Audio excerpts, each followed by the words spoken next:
I'm Pastor Jerry O'Neill. I serve at Holy Trinity Lutheran Church in Muncie, Indiana, and as the Stewardship Director for the Indiana-Kentucky Synod of the ELCA. In November 2019, our cohort of the Wabash Pastoral Leadership Program discussed the topic of education, and I'm offering my reflection on that session in front of the beneficent statue here at Ball State University in Muncie. What is the purpose of education? This was the main question our cohort pondered throughout our time together. We heard from thought-provoking leaders throughout the state who offered a wide range of perspectives.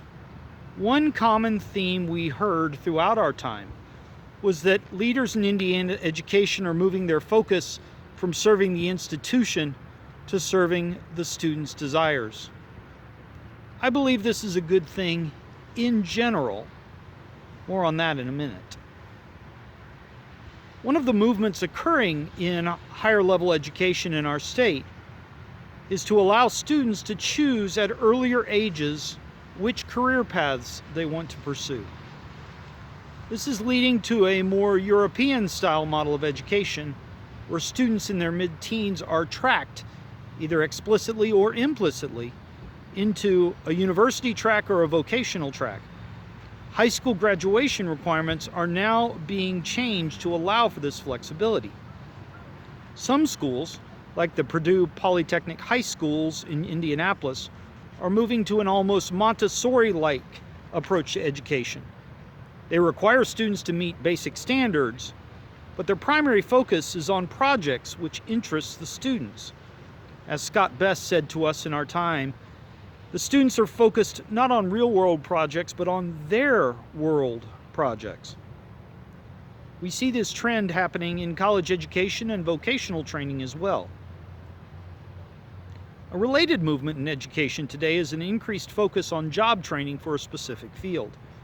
Some companies support this training so they can have workers trained for specific job needs, like arc welding or operating specific machinery.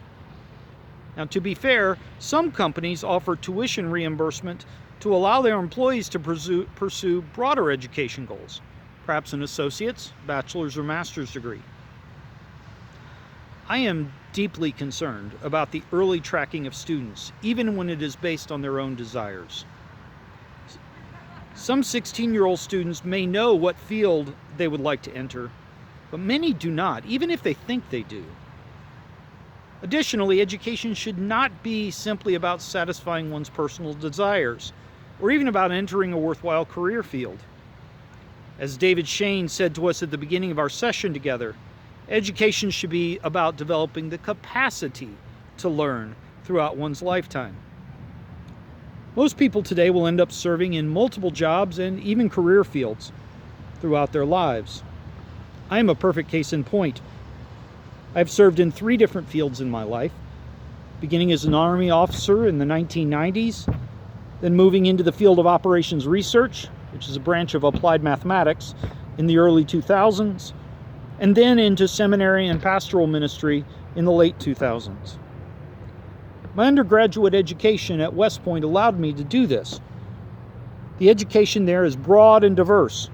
I took classes from English and poetry, to math and systems engineering, to international relations, political science, economics, and even philosophy. This exposure to a broad range of subjects allowed me to pursue various fields in my life.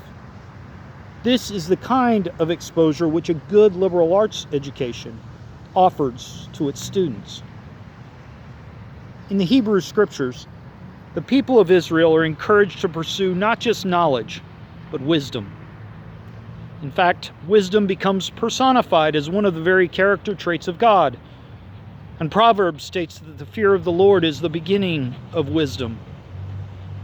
Developing wise people with the capacity to make thoughtful decisions, engage well with technology, and be able to pursue various career fields. This, I believe, should be the purpose of education. Thank you.